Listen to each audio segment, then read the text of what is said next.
This is a story that really lingers, isn't it? Is that what you felt when you first read this? Yeah, it sort of opens up the past, your memories of the past, and you start thinking back to your own experience.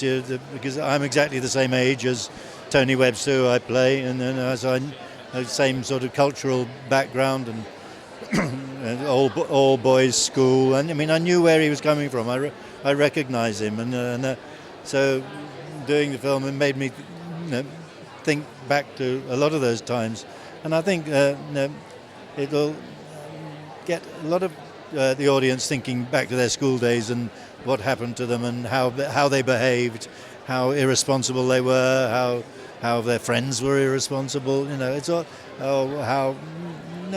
how we are really, and how we fib to ourselves about our personal histories. You tend to change it with the passing years. It does. We see things through sort of rose-tinted glasses. In some respects, yeah. And so sometimes you just go the other way, and you think you only remember the bad things. It's complicated, our memories. And then you remember the story you remember rather than the original story. It's like Chinese whispers. You distort it over the years. And for an actor, the backstory is part of your process of building your character, yet through this film, that's threaded through it, isn't it? So how did that help your process in preparation? Well, you don't, when you have a beautiful novel to fall back on and a very good script, you don't need to do your backstory, and you really, I know the guy, as I said, I know what he's about, and the novel reveals almost all, and you play that. So there's not too much work in that respect. And with regards to the kind of the essence of the story as well, is it about acceptance of one's past and learning from it? It's about that and sort of investigating and trying to being honest with yourself. Yeah, and so I think you're right. Yes, acceptance of it and not beat yourself up about it. That would be my advice to my younger self: is to cut yourself some slack. When I watched the film, there was an air of mystery around Veronica, isn't there? Is that what attracted you to her? Probably, yeah. That old mystery that always attracts me. Yeah, those rather stern ladies, that sort of don't open up very easily. But when they do open up... It's like a volcano. Yeah. There is a sadness within her as well, isn't there?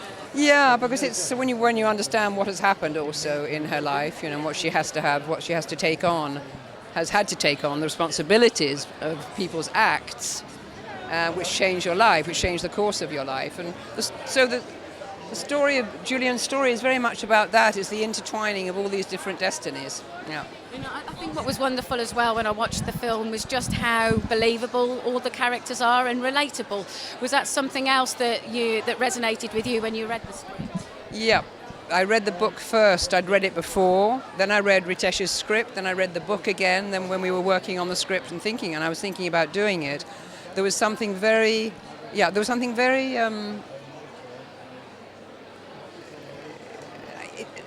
It's I don't know, it had a great heart to it, and I think Ritesh's work has great heart to it. I've only seen the two, the Lunchbox and this. There's a heart in there, and he brings it out. He brings out from his people. Yeah. Now, part of the job of an actor is to be a good listener, and Margaret in this is a good listener. She's a good listener, yes, absolutely.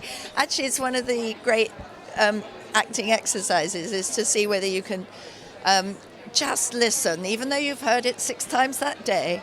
And really genuinely see if you don't hear it slightly differently every minute, And also just, I'm a medium for the audience in a funny way, because I'm the person they listen through. And so when I hope she asks the questions they're about to ask.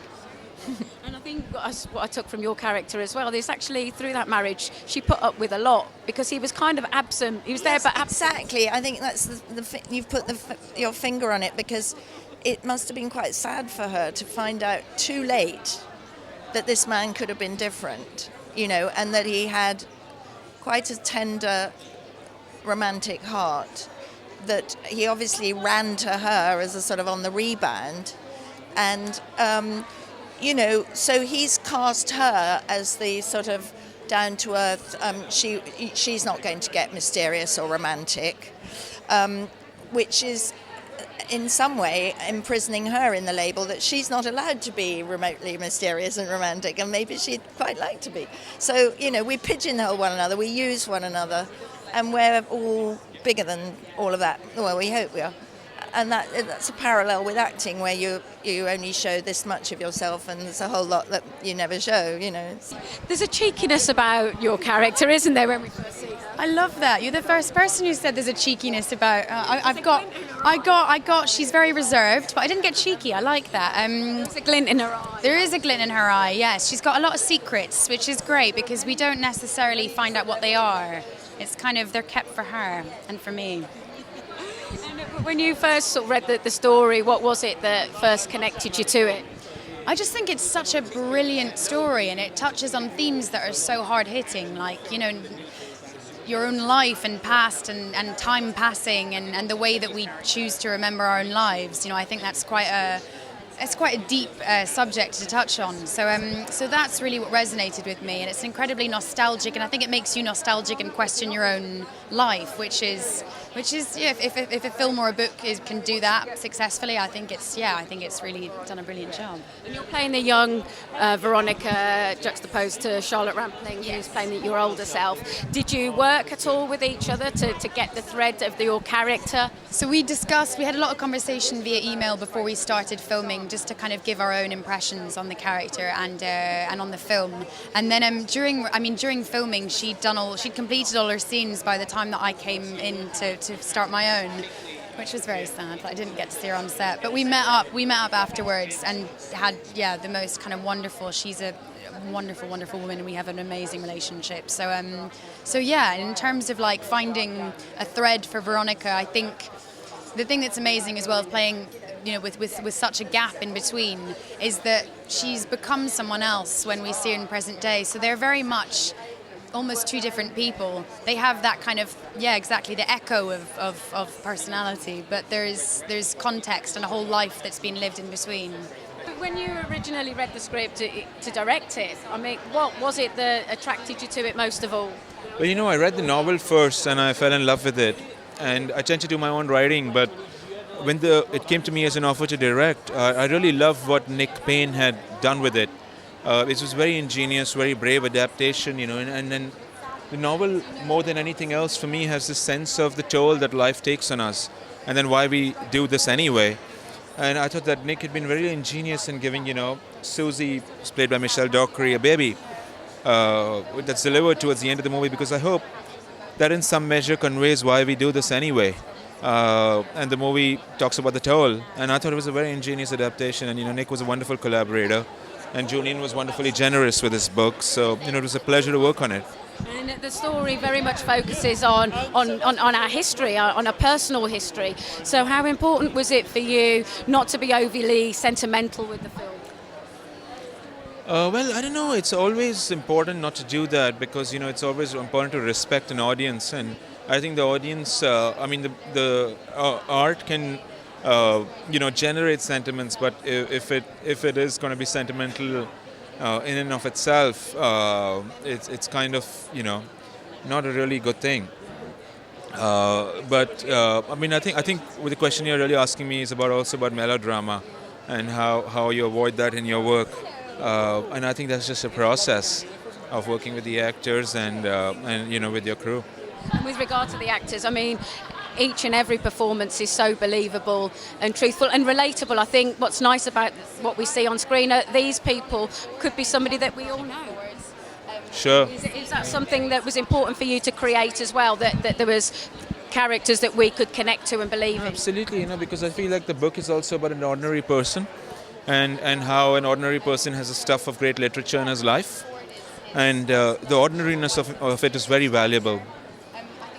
And do you think that this is a story as well about being accountable for our actions and being accepting of our past? Well, I think if that's what you take away from it, I think it's the story of whatever you think it's the story of.